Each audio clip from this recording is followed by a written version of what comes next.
Assalamualaikum warahmatullahi wabarakatuh. Sobat Aib yang saya hormati, kita berjumpa lagi di pertemuan ketiga mata kuliah statistika. Pada hari ini kita akan membahas tentang regresi linear sederhana dan sajian grafik, di mana yang dimaksud di sini dengan regresi linear sederhana adalah kita membahas tentang latar belakang daripada bagaimana kita menarik garis lurus. Ya, jadi dasarnya di dalam penarikan garis lurus, tetapi di sini kita tidak melibatkan data-data, tetapi semata-mata kita hanya membahas tentang persamaan garis lurus. Ya. Bagaimana cara kita menarik garis lurus? Bagaimana kita cara membuat garis lurus? Itulah yang dimaksud di sini dengan regresi linear sederhana. Jadi kita tidak berbicara tentang sebaran data-data dengan sejumlah titik-titik sajian grafik, kemudian bagaimana dibuat garis lurusnya, tetapi semata-mata di sini yang akan dibahas itu adalah menyangkut persamaan garis lurus. Ya. Ada beberapa yang akan dibahas di sini adalah pertama adalah gradien. Kemudian dilanjutkan dengan posisi antara dua garis, dilanjutkan dengan persamaan garis lurus, dan bagaimana menyajikan data-data dalam bentuk grafik. Yaitulah yang akan dibahas di dalam pertemuan ketiga ini. Sobat Aib yang saya hormati, kita akan lanjutkan dengan bagian pertama, yaitu kita akan masuk ke gradien. Ya, jadi materi pertama yang akan dibahas adalah gradien. Apakah itu gradien?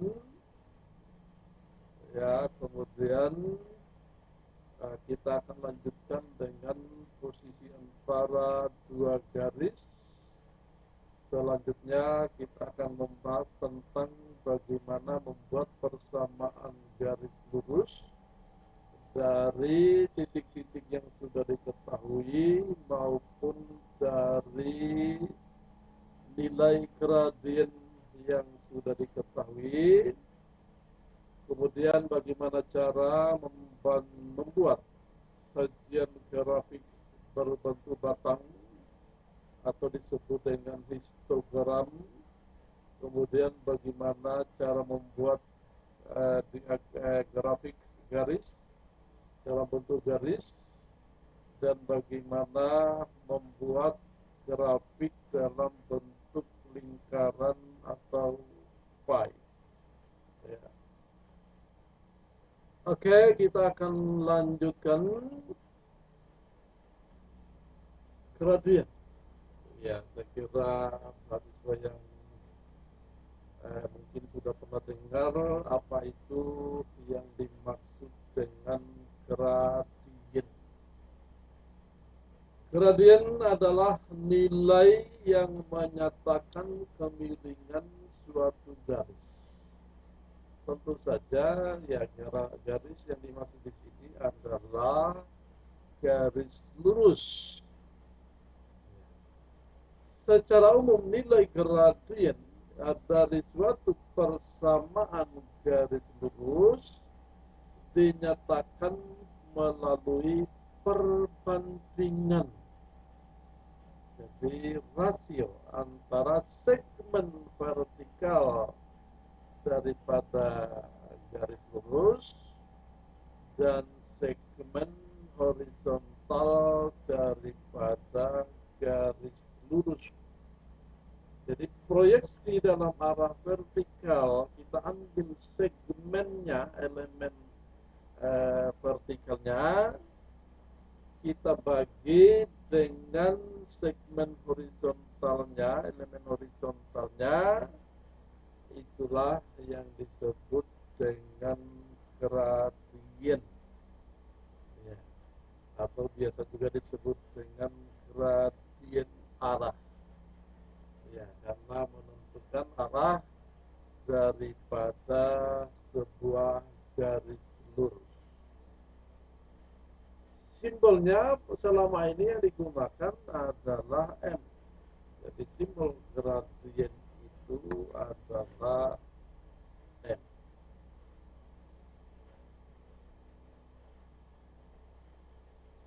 Jadi seperti ini. Jadi kalau kita lihat, kalau kita buat dalam ilustrasinya ini, dalam koordinat kartesius, di mana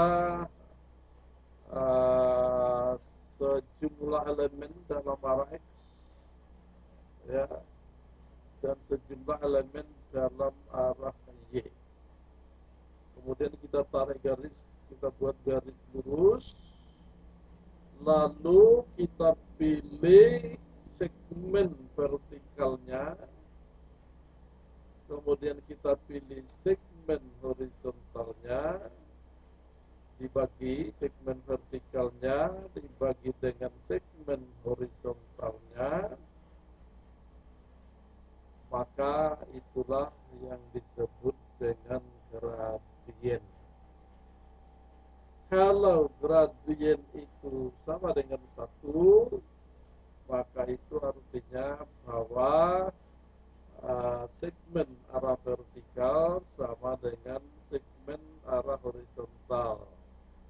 Kalau kita nyatakan dalam sudut, maka sudutnya adalah 45 derajat. Ya. Apakah penarikan garis ini menentukan? Ya, tentu saja akan berdampak ke tanda. Ya, jadi hitungan kita adalah pada saat kita menghitung elemen vertikal, ya, pada saat kita ingin menghitung elemen vertikal, proyeksi dalam arah vertikal, kita hitung dari bawah ke atas, maka tandanya positif.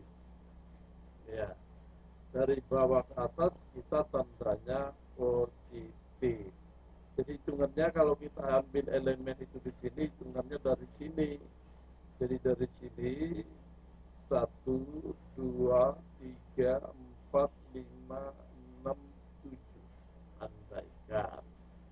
Tapi kalau hitungannya dari sini, jadi ini ada tanda merah, garis merah di sini, ya hitungannya dari sini. Tapi 1, 2, 3, 4, 5, 6. Maka elemen vertikalnya adalah 6, kita hitungnya ke atas. Kemudian kalau untuk elemen horizontalnya, kalau hitungannya itu ke kanan, maka dia positif. Yang berarti bahwa kalau hitungannya adalah ke kiri, maka dia negatif. Demikian pula untuk vertikal, kalau hitungannya ke bawah, maka dia negatif. Jadi caranya adalah dari titik yang kita tandai dalam segmen, kita hitung dari titik ini, saya hitung 1, 2, 3, 4, 5, 6 positif karena saya menghitung ke kanan. Kemudian saya dari sini kita akan menghitung ke atas 1, 2, 3, 4, 5, 6. Artinya bahwa dua-duanya positif, maka M-nya itu adalah panjang segmen vertikal delta Y dibagi dengan panjang segmen horizontal delta X sama dengan 6/6 sama dengan 1. Ya, sama dengan 1. Ya, jadi kita harus ingat metode penghitungannya karena itu akan menentukan tanda apakah dia negatif ataukah dia positif. Ya.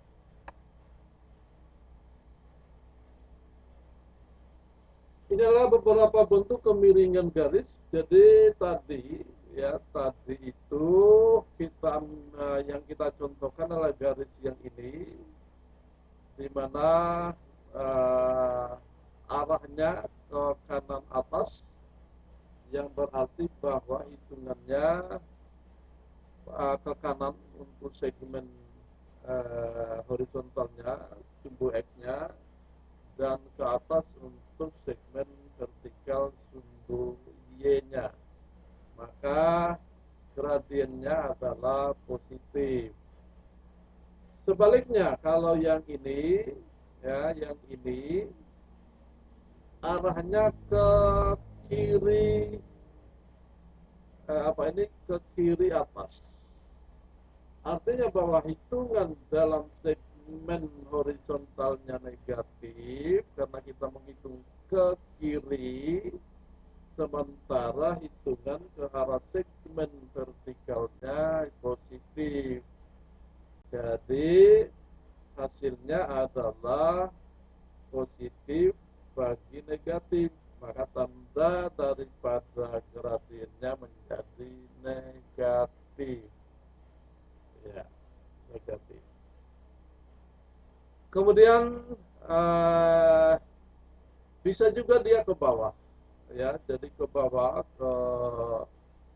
ini namanya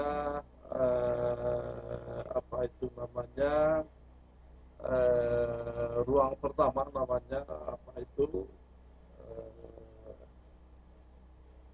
apa sih pembagian daripada koordinat kartesius, ya, pembagiannya di mana ini yang ruang pertama, ruang kedua, ruang ketiga, ruang keempat, ya, itu bisa ke arah kiri bawah, yang berarti semuanya negatif.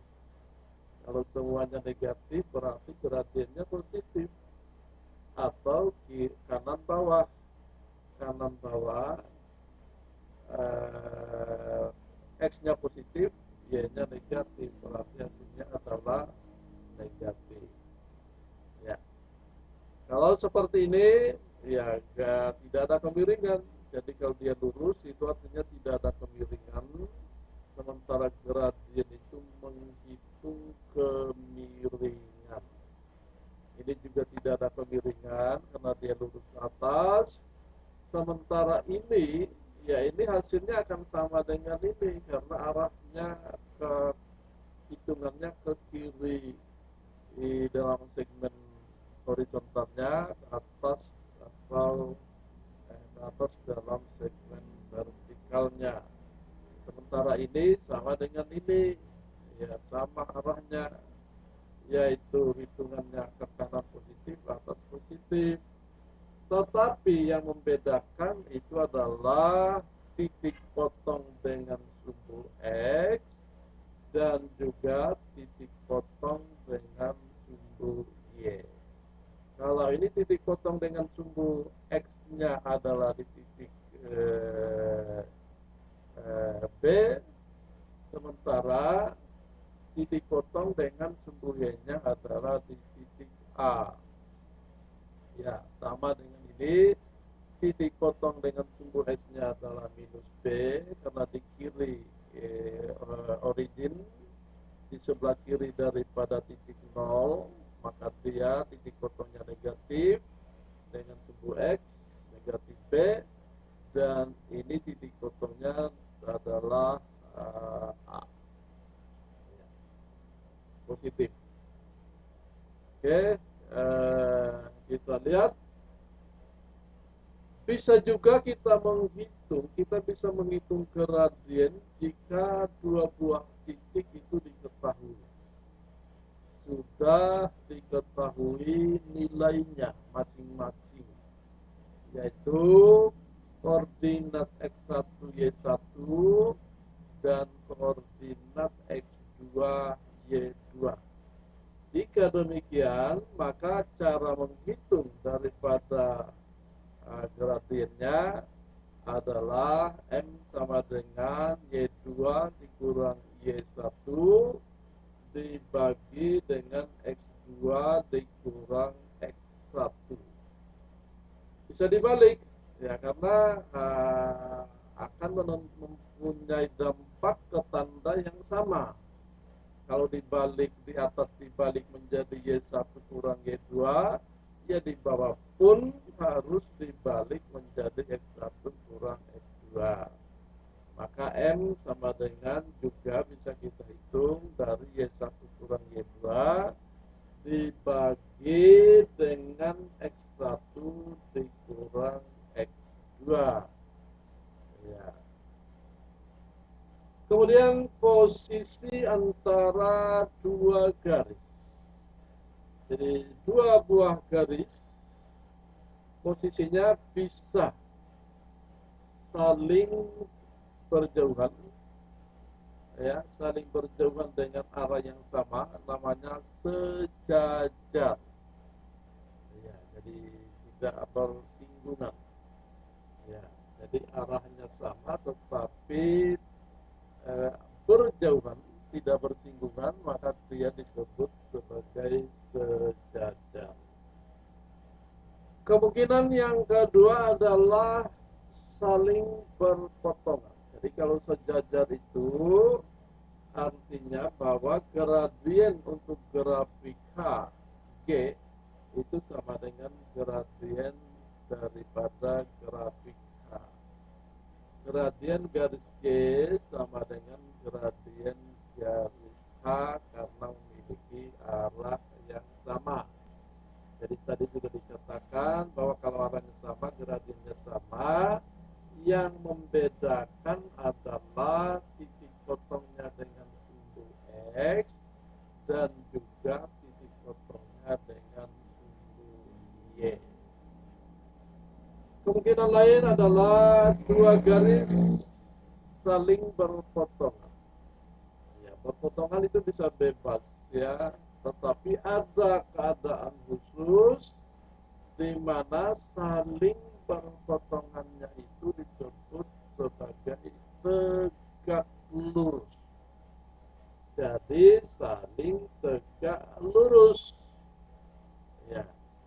Kalau ada dua garis yang saling berpotongan dan saling tegak lurus, artinya membentuk sudut 90 derajat, maka gradien garis G dikalikan dengan gradien garis H itu sama dengan minus 1.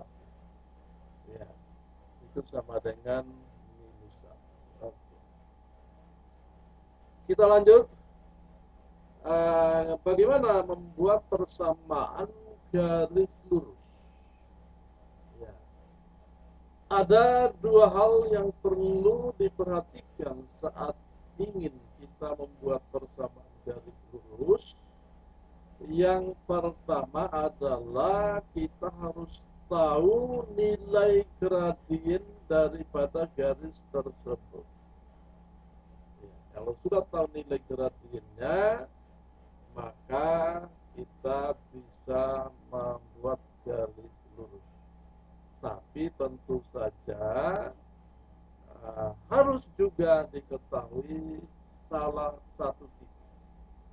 Jadi ada titik yang akan merupakan acuan penarikan garis lurus dengan sudah mengetahui nilai gradiennya.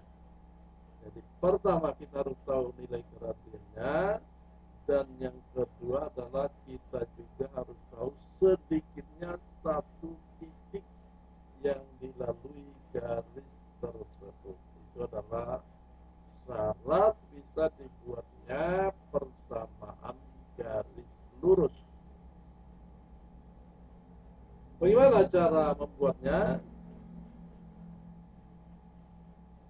Maka jika gradiennya sudah diketahui, yaitu M misalnya, kemudian salah satu titik juga sudah diketahui, yaitu katakanlah X1 dan Y1, maka persamaannya kita tulis Y dikurang Y1 sama dengan M dikalikan dengan X dikurang X1. Ini bisa dibalik. Ya, bisa dibalik sebagaimana cara tadi menentukan gradien. Saya bisa balik menjadi Y1 dikurang Y sama dengan M dikali X1 dikurang X. Jadi kalau ini dibalik, Y1 kurang Y, ini pun harus dibalik menjadi X1 dikurang X. Nggak boleh salah satunya dibalik. Ya. Oke. Kemudian berikutnya adalah bagaimana persamaan itu bisa dibuat. Ya, tentu saja kalau titik-titiknya itu sudah diketahui, misalnya di sini contohkan, kita akan menentukan persamaan garis dengan gradien 3 dan melalui titik min 2 min 3. Ya, maka pertama-tama yang diketahui di sini adalah gradien, yaitu M sama dengan 3. Dan yang kedua titik X1 Y1-nya juga sudah diketahui, yaitu min 2, min 3. Ya. Maka kita tulis persamaannya Y dikurang Y1 sama dengan M dikali X dikurang X1. Kita ganti Y1-nya dengan minus 3, maka ini menjadi Y dikurang minus 3. Kita ganti M-nya dengan 3, ya, kita ganti M-nya dengan 3, dan kita ganti X1-nya dengan minus 2. Ya, kita ganti dengan minus 2. Maka persamaannya akan menjadi Y minus kali minus positif, berarti Y tambah 3 sama dengan 3 kali X tambah 2.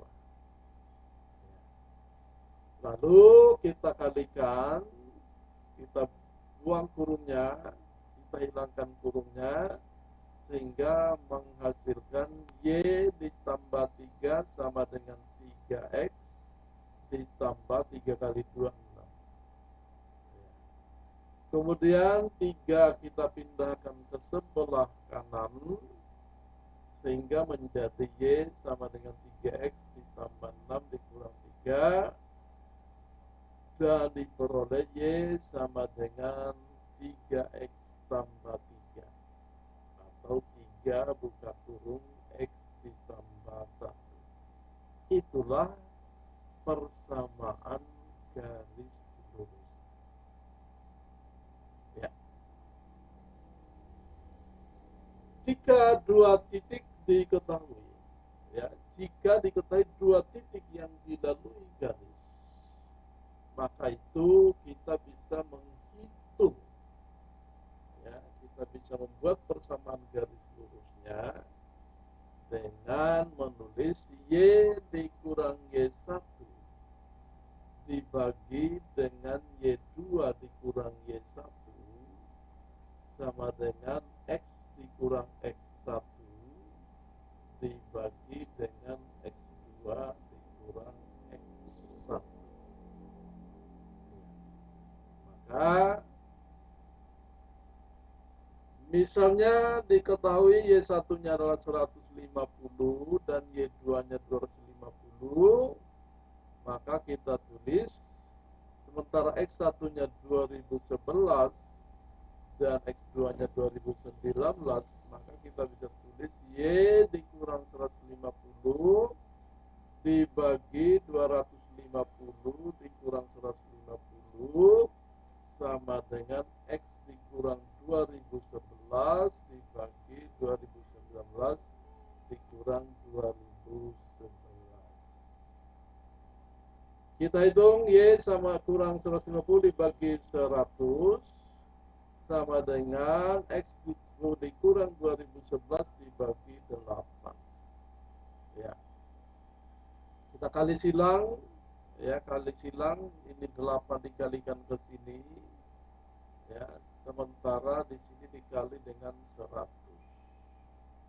Nah, kita dapatilah 8 buka kurung Y kurang 150 sama dengan 100 buka kurung X dikurang 2011. Dikalikan masuk ke dalam menjadilah 8Y dikurang 1200, yaitu 8 kali 150 sama dengan 100X dikali dengan 201.100. Kita pindahkan 1200-nya ke sebelah kanan sehingga dia menjadi penambah. Kita tulis 8Y sama dengan 100X dikurang 201.100 ditambah dengan 1200. Ya. Sehingga diperolehlah 8Y sama dengan 100X dikurang 199.900. Itulah persamaan garis lurus yang dibuat dari dua titik yang diketahui. Kita lanjut. Ya. Jadi menggambar grafik. Bagaimana kalau kita menggambar grafik? Jadi ini perlukah ini? Ya perlu, karena informasi tentang sajian data itu umumnya disajikan dalam bentuk grafik-grafik. Ya, maka ini perlu cara-cara bagaimana kita membuat grafik. Ya. Menggambar grafik dari persamaan garis lurus. Ya, andaikan persamaan garis lurus itu adalah Y sama dengan 3X dikurang 9, ya, dikurang 9, maka yang pertama-tama kita akan cari adalah titik potongnya dengan sumbu X. Ya, kalau kita cari titik potongnya dengan sumbu X, itu artinya kita harus memilih Y sama dengan 0. Ya, karena kita akan mencari di titik potong dengan sumbu X, sehingga Y-nya harus sama dengan 0. Maka 0 sama dengan 3X kurang 9, artinya 3X sama dengan 9. Atau X sama dengan 9 dibagi 3 sama dengan 3. Maka titik potongnya dengan sumbu X kita hitung 1, 2, 3, yaitu 0 Y-nya 3X atau 3,0.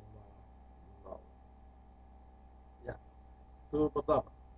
Yang kedua adalah mencari titik potongnya dengan sumbu Y. Maka kalau tadi kita cari titik potong dengan sumbu X, Y-nya dinolkan, ya, Y-nya dinolkan, maka ketika kita mencari titik potong dengan sumbu Y, maka X-nya lah yang dinolkan. Ya, X-nya lah yang dinolkan. Maka kalau kita ganti X-nya dengan 0, maka Y-nya sama dengan minus 9. Karena dia minus 9, hitungnya ke bawah. Kita hitung 1, 2, 3, 4, 5, 6, 7, 8, 9. Minus 9. Jadi 0, minus 9. 0 X-nya minus 9. Ya. Lalu kita tariklah garis itu. Kita tarik garis dari titik potong dengan sumbu X ke titik potong dengan sumbu Y, maka terbentuklah persamaan garis lurus. Y sama dengan 3X kurang 9. Apakah garisnya hanya bisa dibatasi di sini? Tidak. Garisnya bisa diteruskan ke atas, juga bisa diteruskan ke bawah. Selama dia lurus, jangan belok. Ya. Ya. Kemudian ini yang penting, bahwa sajian grafik. Ya, inilah bagaimana informasi statistik disampaikan kepada publik. Ya, informasi statistik itu disampaikan ke publik itu umumnya dalam bentuk grafik-grafik. Ya, karena kita tidak mungkin menyampaikan dalam bentuk data-data jika data-data itu jumlahnya sangat banyak. Maka yang paling terbaca, mudah terbaca, apakah itu dari jarak jauh atau mungkin jarak dekat, yang paling mudah terbaca itu adalah dengan sajian grafik. Maka sajian grafik itu ada beberapa bentuk dalam menyampaikan informasi statistik kepada publik, kepada masyarakat, kepada pengguna informasi, bahwa pertama-tama itu umumnya disajikan dalam bentuk diagram batang yang disebut dengan histogram. Ya, jadi histogram adalah merupakan bagian dari grafik batang, di mana skala horizontal mewakili nilai-nilai data kelas dan skala vertikal mewakili nilai frekuensi. Tinggi batang sesuai dengan nilai frekuensi, dan batang satu dengan lainnya saling berdempetan, tidak ada jarak atau gap antara batang, antara satu batang dengan batang yang lain. Ya, oke. Ini ya bisa ya, tidak berjarak, ya, tapi bisa saja. Ya, saya kira itu hanya masalah teknik. Apakah kita bisa bikin dia tidak berjarak atau kita bikin berjarak, ya? Tapi umumnya kalau namanya histogram, maka itu biasanya tidak berjarak. Ya. Kemudian ada yang disebut dengan poligon frekuensi. Jadi grafik garis. Jadi grafik dalam bentuk garis. Ya, di sini garis-garis itu kita tarik dari titik pertama ke titik kedua, lanjutkan dengan titik ketiga, kita lanjutkan ke titik keempat, kita lanjutkan ke titik kelima, kita lanjutkan ke titik keenam, kita lanjutkan ke titik ketujuh, dan seterusnya. Ya, kalau datanya masih ada. Data-data apakah ini? Ya data distribusi frekuensi, data range daripada yang data-data yang sudah disusun. Ya. Jadi poligon frekuensi menggunakan segmen garis yang terhubung ke titik yang terletak tepat di atas nilai-nilai titik tengah kelas. Ketinggian dari titik-titik sesuai dengan frekuensi kelas. Dan segmen garis diperluas ke kanan dan kiri sehingga grafik dimulai dan berakhir pada sumbu horizontal yang disebut dengan poligon frekuensi. Ya, ini agak belah ya, apa. Kemudian kita lanjutkan ke OGIF. Ya. Jadi juga ini adalah grafik yang berbentuk garis. Ya, grafik yang juga berbentuk garis seperti halnya tadi poligon frekuensi. Apa itu grafik OGIF?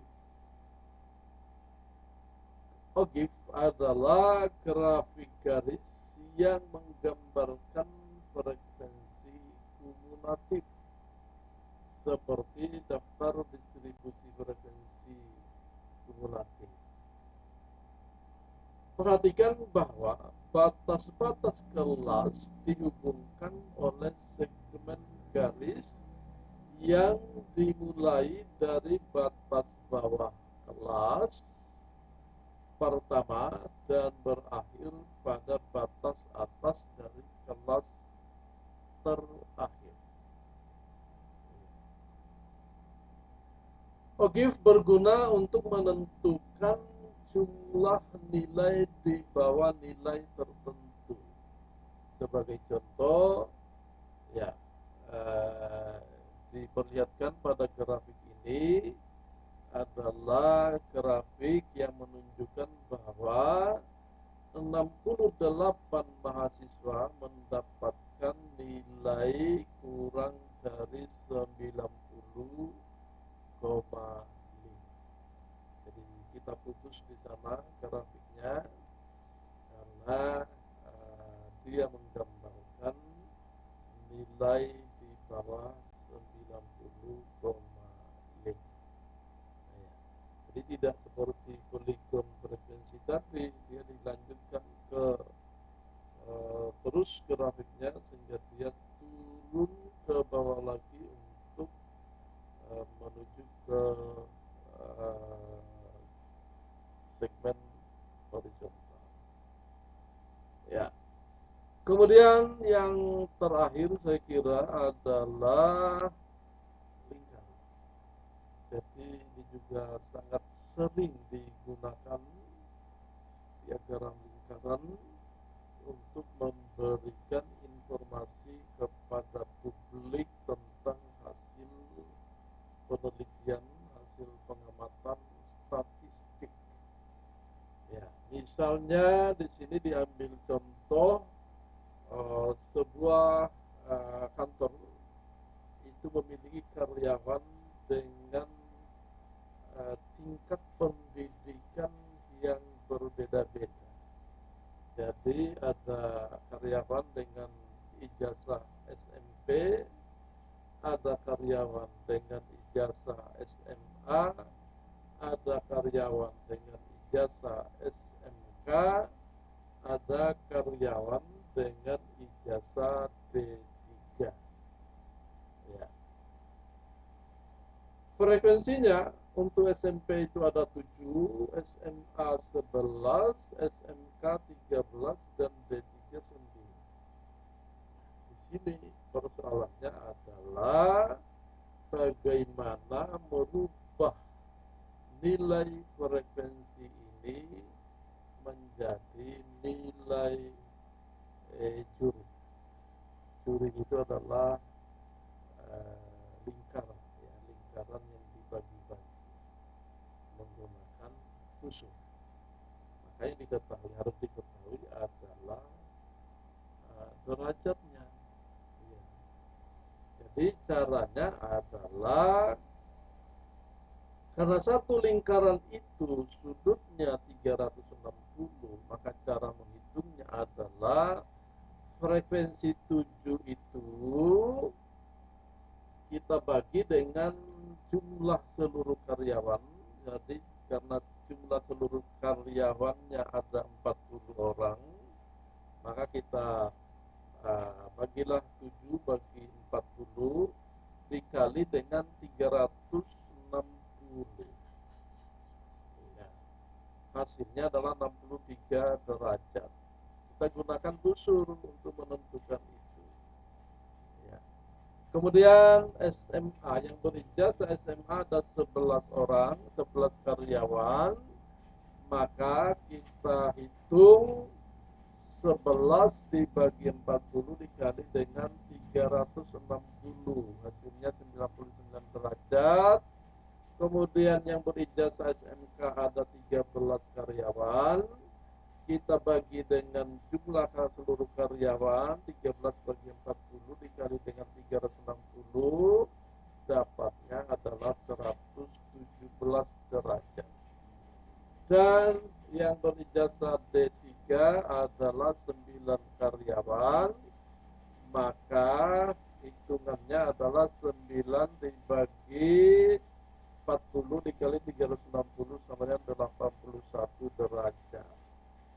Ini hitungan sudut, jadi kita harus menggunakan busur untuk membuat juring-juring tersebut. Ya, jadi saya kira mahasiswa sudah bisa ya membaca, menghitung busur dengan busur, kemudian ditarik garis ke tengah. Lalu informasinya itu di dalam juring-juring itu harus ditulis, tapi ditulisnya tidak dalam bentuk sudut. Yang ditulis di sana adalah prosentasi. Maka kemudian kita kembali menghitung untuk jumlah SMP karyawan dengan ijazah SMP, kita akan hitung prosentasinya, yaitu 7 dibagi 40 dikali 100%, 17,5%. SMA, ijazah SMA 11 per 40 kali 100% dapat 27,5%. Yang berijazah SMK kita kalikan dengan 100% dibagi 40 sama dengan 32,5%. Dan yang berijazah D3 itu adalah 9, sehingga kita bagi dengan 40 dikali 100% dapat 22,5%. Proses inilah yang dicatat di dalam juring-juring lingkaran, sehingga menjadi informasi yang terbaca oleh publik bahwa itulah gambaran karyawan daripada sebuah perusahaan. Ya, ya, maka terbentuklah juring seperti ini, ya, terbentuklah juring begini. Ya, kalau kita menggunakan Excel, maka ini sangat mudah kita dapatkan. Ya, jadi saya kira udah mulai berikut ini udah hujan. Ya, saya kira itulah cara-cara bagaimana menyajikan grafik. Saya kira cukup sekian pertemuan kita hari ini. Ya, silakan mahasiswa mengisi absensi di Siakat untuk menyatakan atau untuk bisa dianggap hadir dalam perkuliahan. Kemudian lanjutkan di di Google Classroom untuk mengerjakan tugas-tugas yang diberikan untuk dievaluasi. Jadi saya kira demikian pertemuan kita hari ini kita akhiri. Terima kasih atas kehadirannya, terima kasih atas perhatiannya. Wassalamualaikum